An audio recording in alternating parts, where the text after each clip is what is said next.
Have you ever noticed how exhausting it is to live your life as a performance? To walk into every room wondering if you're saying the right thing, giving the right impression, being enough for someone else's approval? We spend years perfecting ourselves, polishing, editing, pretending, hoping that one day someone will finally say, "You are enough." But here's the truth. That moment never arrives from the outside, because the question itself, "Am I enough?" is not something the world can answer for you. It's something you stop asking when you finally come home to yourself. We spend much of our lives chasing validation without realizing how deeply it shapes us. From the moment we take our first steps, we're taught that worth must be earned through good grades, good behavior, good impressions. It's subtle at first. A smile when you do something right, silence when you don't. Approval becomes a form of emotional currency, and we start to measure our value in transactions. You learn that love is something you receive when you perform well enough to deserve it.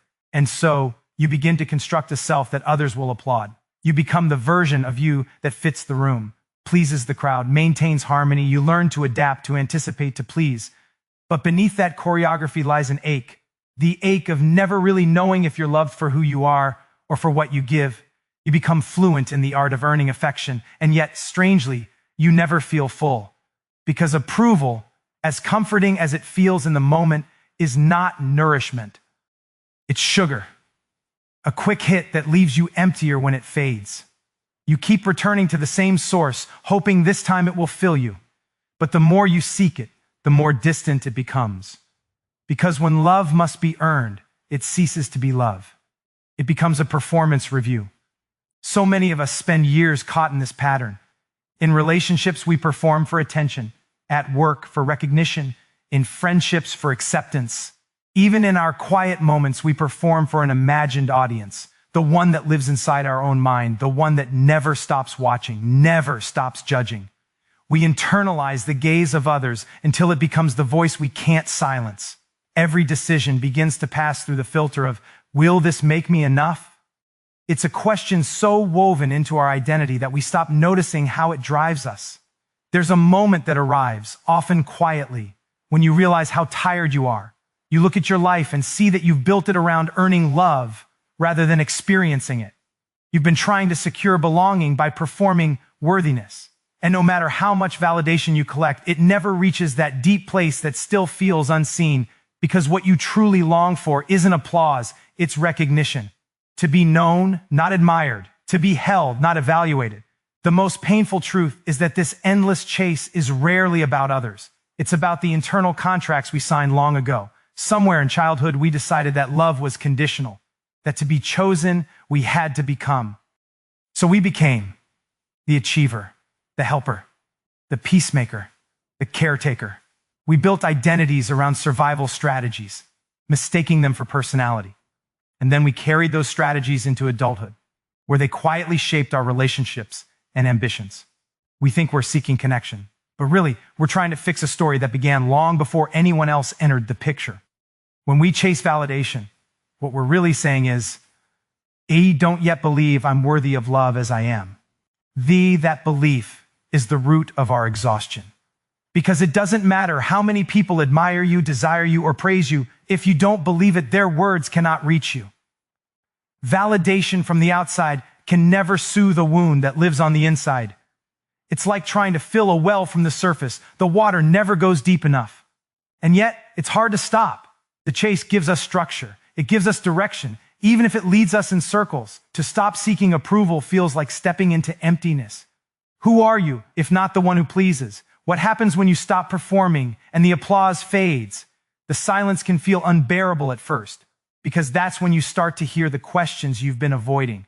The ones about who you are beneath all the masks, beneath all the striving. The ones that have nothing to do with how others see you and everything to do with how you see yourself. The truth is, validation feels powerful because it mirrors what we already suspect about our worth, but it also traps us there. It keeps us dependent on reflection rather than self-recognition. The moment you begin to detach from it, you start to reclaim something sacred, your autonomy. You realize that love isn't something to earn, it's something to allow. Approval may come and go, but belonging is something you carry within you. There's a kind of peace that emerges when you stop chasing applause and start listening to your own truth. You begin to notice the quiet pleasures that don't require anyone's permission, the way sunlight touches your skin, the stillness of an honest breath, the weight that lifts when you no longer need to perform. You realize that your enoughness was never missing. It was only buried beneath years of trying to prove it. And perhaps the real miracle isn't that someone else finally tells you you're enough. It's that you stop needing them to. Perfection is a language many of us learned to speak fluently, not because it brought us joy, but because it made us feel safe. We believed that if we did everything right, we could avoid pain. If we anticipated every need, controlled every detail, and never disappointed anyone, we could somehow secure love, belonging, and peace. But perfection, for all its polished surface, is not about excellence. It's about fear. Fear of not being chosen. Fear of being seen too clearly. Fear that if someone glimpses the mess behind the mask, they'll leave. The pursuit of perfection is a quiet prison. It disguises itself as ambition, as self-improvement, as care. It even gets praised. People call you disciplined, dependable, admirable. But beneath those compliments, there's a constant tension. Every success becomes fragile because it only validates the performance, not the person. You start to feel like an actor who's been playing a role for so long, they no longer remember what their real voice sounds like. You smile when you want to cry. You apologize for existing too loudly. You edit yourself so much that authenticity begins to feel like rebellion. It's easy to forget that perfection is not intimacy, it's distance. It's the wall we build between ourselves and others so they can never see where we end and where our fear begins. We tell ourselves it's protection, but it's really isolation, because you cannot be loved where you refuse to be seen. You can only be admired. And admiration, though flattering, is profoundly lonely. It keeps you in the realm of performance, where connection is conditional and vulnerability feels dangerous. When you live in the constant pursuit of being perfect, you also live in constant self-surveillance. Every word, every expression, every mistake is evaluated. You become both the performer and the critic. You are never fully present because part of you is always watching, always correcting. And that inner observer is rarely kind. It whispers, not enough, in every silence. It measures every flaw, every stumble. It keeps you alert, but never at peace. We often think perfection is about standards, but it's actually about control. It's the illusion that if you can get everything right, you can prevent rejection, loss, or failure. But control is exhausting because it asks you to predict what can never be predicted, how others will respond to you, how life will unfold. It keeps you in a constant state of vigilance, scanning for the next thing that might make you unlovable. The cost of that vigilance is spontaneity. You lose the ability to simply be. Every moment becomes a performance to maintain the illusion that you're unshakable, unflawed, and therefore safe. But there's no safety in perfection, only tension. The tension of keeping the mask from slipping, the tension of pretending that you are okay when you're breaking inside. And sometimes it takes something unexpected, a heartbreak, a failure, a moment when the mask finally cracks, to remind you that you were never meant to be flawless. You were meant to be human. The irony is that the very thing we think will make us lovable, perfection, is what keeps love out. Love doesn't happen between ideals. It happens between imperfections.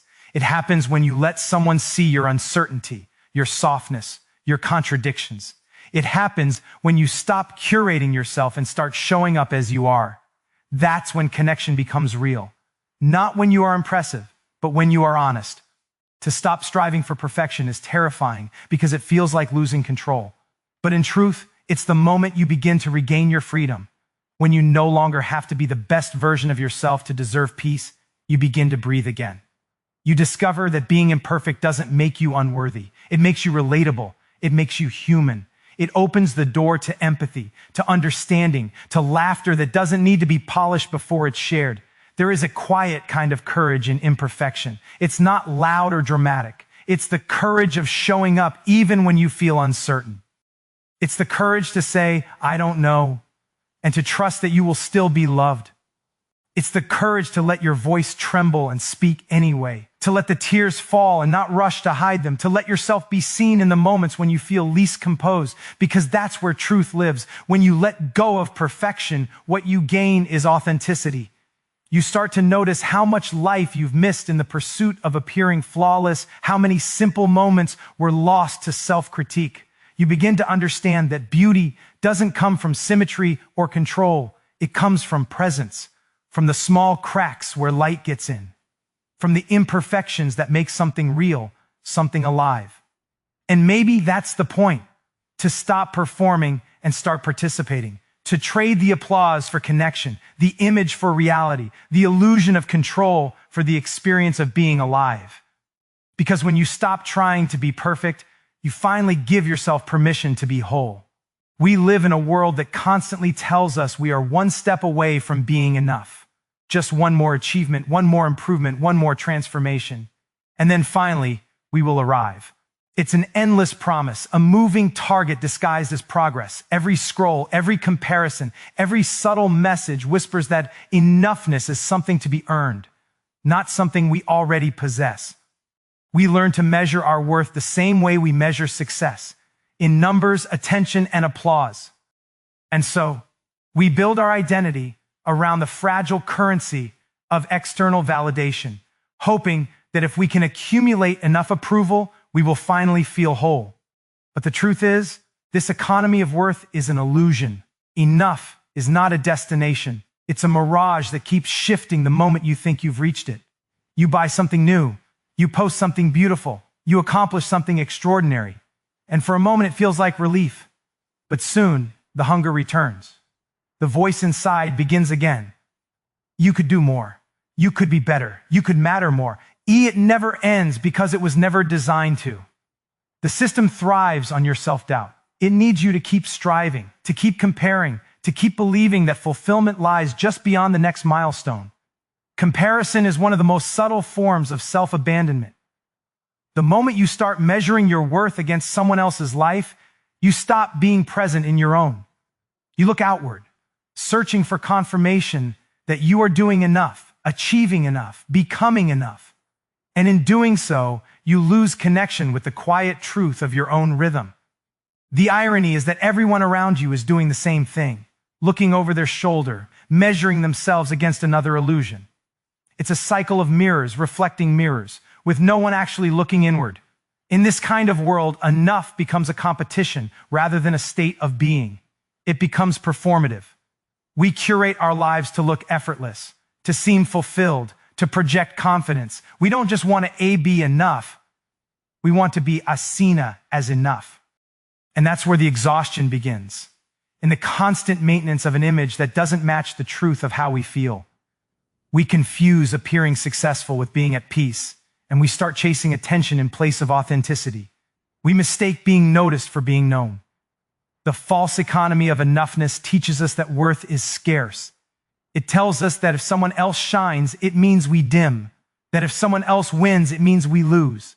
And so, instead of celebrating others, we compare ourselves to them. We scroll through their highlight reels and measure our behind the scenes against their filtered moments. We begin to believe that happiness belongs to the people who look like they have it all together. But nobody has it all together.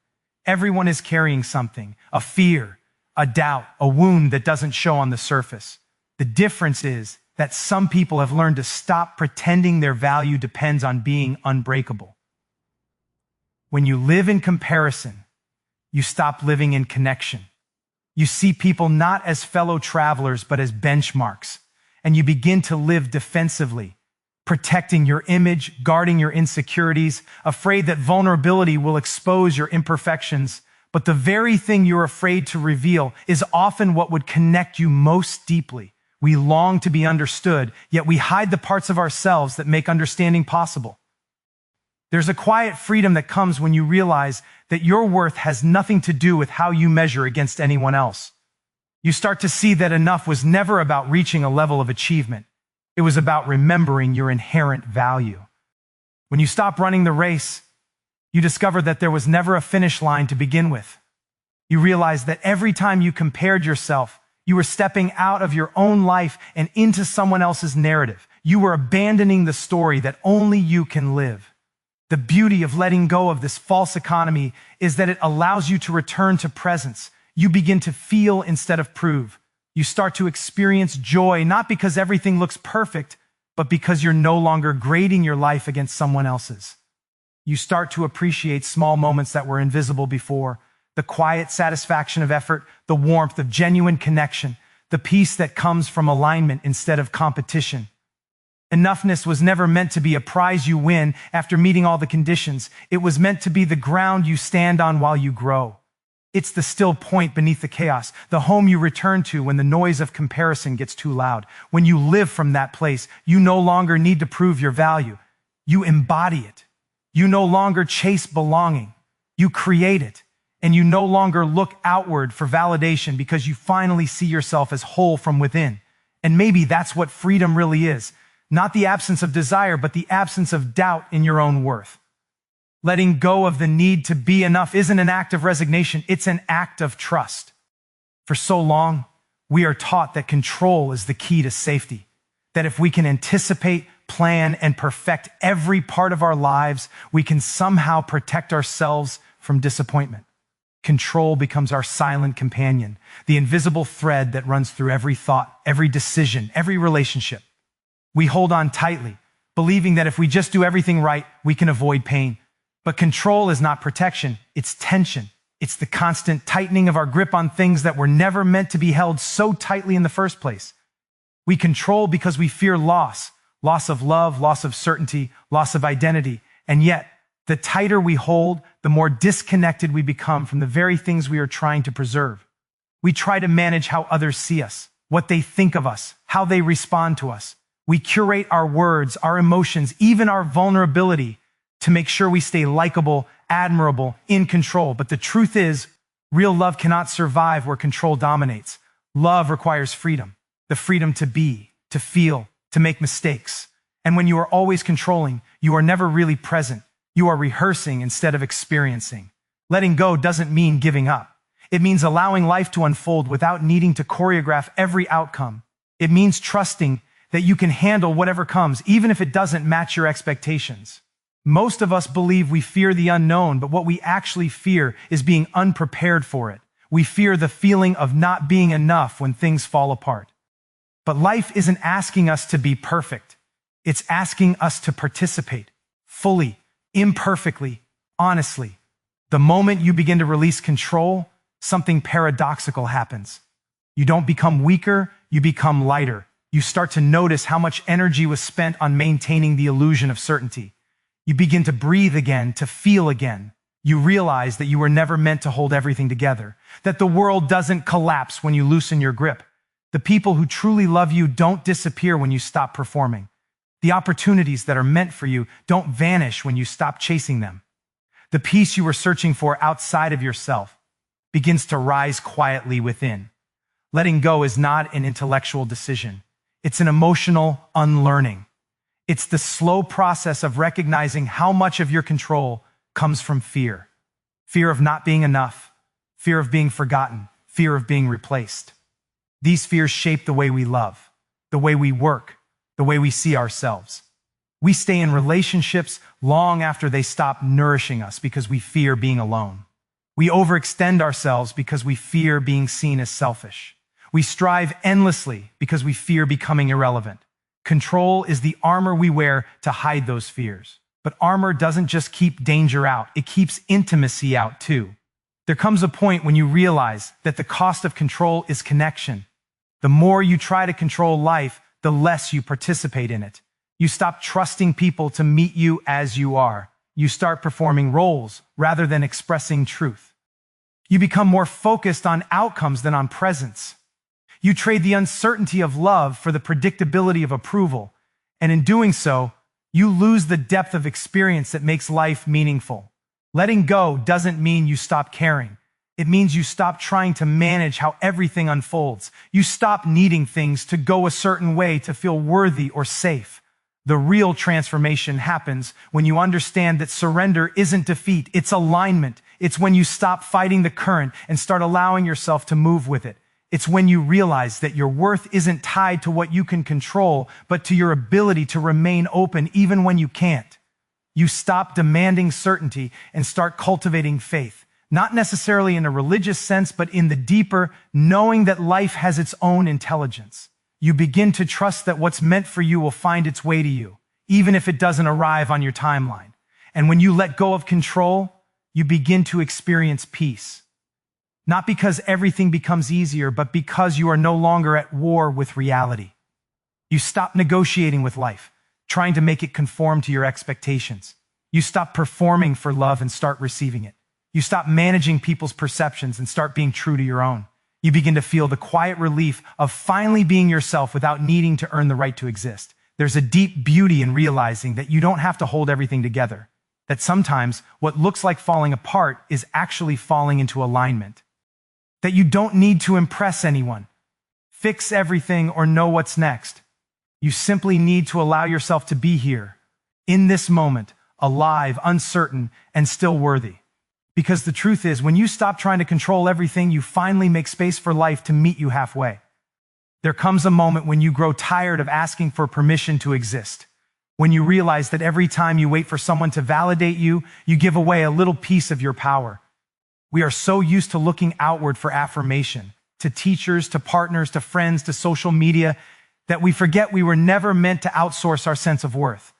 We spend years handing over our self-esteem to other people's opinions as if they know more about who we are than we do. But the truth is, no one else can give you the authority to feel enough. You reclaim it the moment you stop waiting for approval and start trusting your own voice. The shift is subtle but profound. It happens the first time. You say no without over-explaining. The first time you choose rest instead of productivity and don't feel guilty for it. The first time you stop chasing someone who keeps you uncertain and instead choose peace. That's what reclaiming your inner authority looks like. Not defiance, but self-alignment. It's not about becoming harder. It's about becoming truer. It's about listening to yourself so deeply that you no longer need constant reassurance that you're on the right path.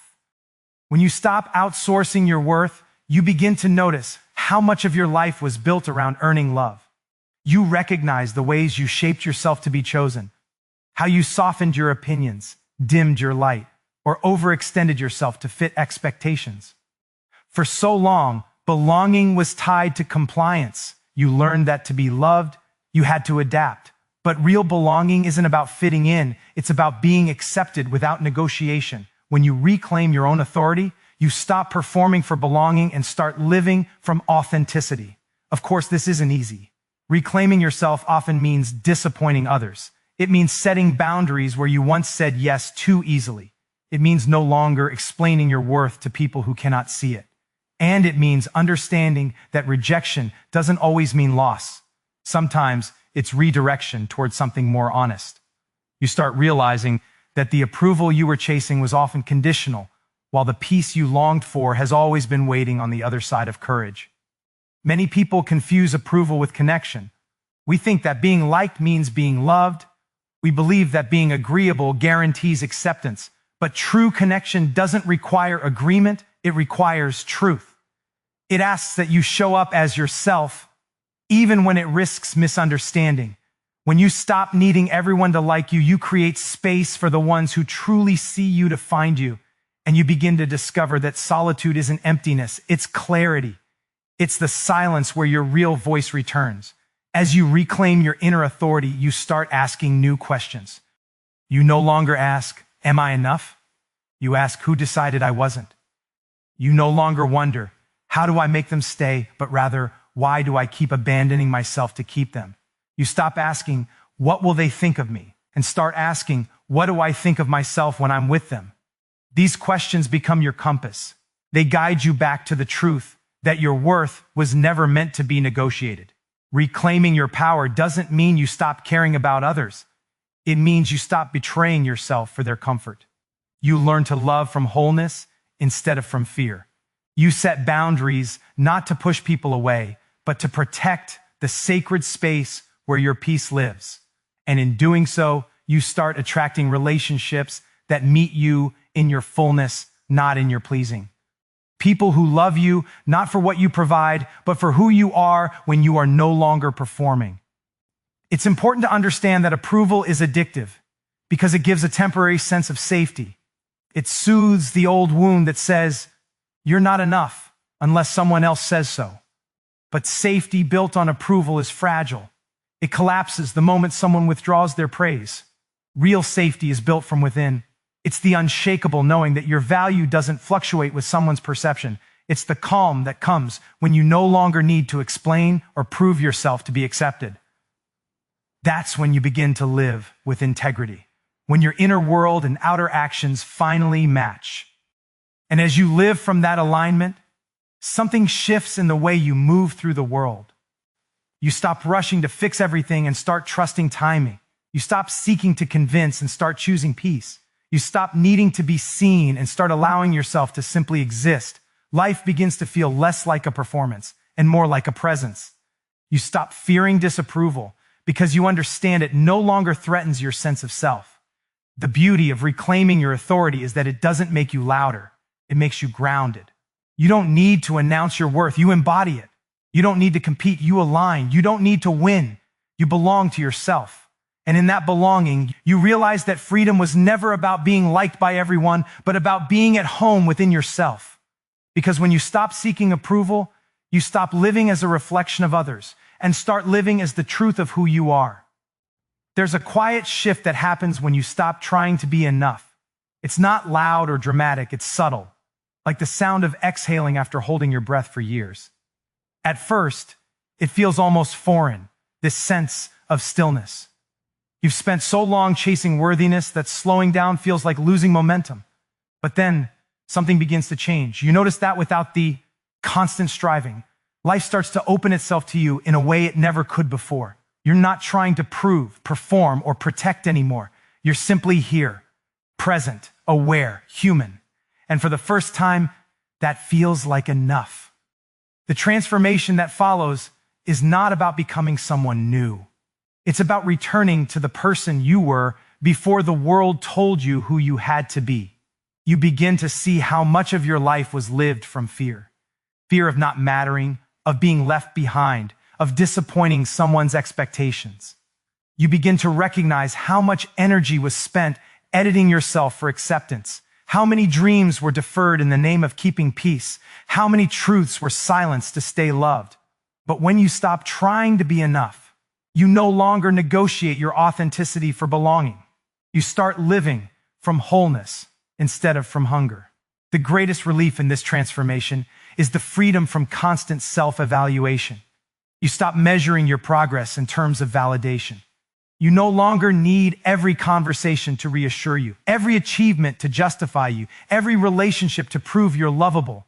You stop chasing evidence of your worth and begin living from the quiet confidence that you already have it. You start to experience joy in its purest form, not as a performance, not as a reward, but as a natural expression of being alive. This shift doesn't happen overnight. It's a practice, a daily act of remembering, because the world will continue to tempt you to forget. It will continue to whisper that you need to do more, earn more, become more.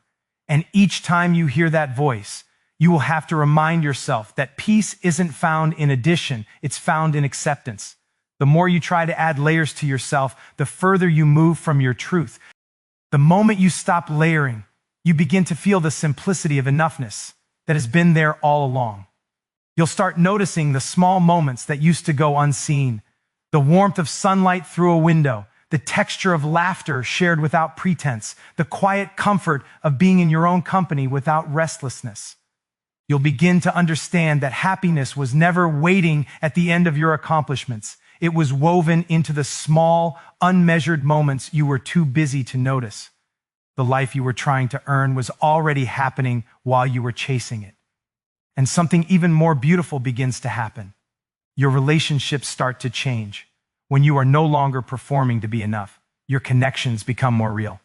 You don't need people to complete you. You meet them as equals, not as saviors. You start showing up without the mask, and that honesty draws in people who see you, not your performance. Conversations deepen. Presence replaces pretense. You find yourself listening differently, loving differently, because you're no longer afraid that being seen will expose your flaws. You understand now that being seen is the point. It's where love actually begins. Without the weight of proving yourself, creativity flourishes. You're not creating to impress anymore. You're creating to express. You're not driven by fear of failure, but by curiosity. You're not performing under pressure. You're participating in possibility. When the fear of not being enough dissolves, space opens for play, for experimentation, for joy without outcome. You remember what it feels like to do something simply because it makes you feel alive. And perhaps most importantly, you begin to make peace with impermanence. When you stop trying to be enough, you stop resisting the natural ebb and flow of life.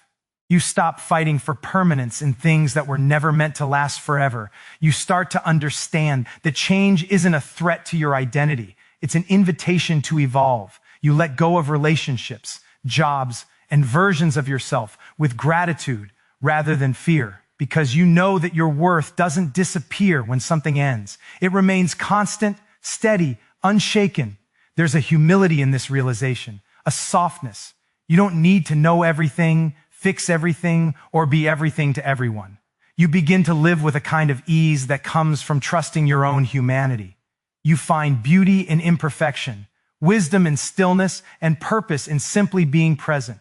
You no longer confuse busyness with meaning or success with fulfillment. You begin to feel the quiet confidence that comes from being aligned rather than admired.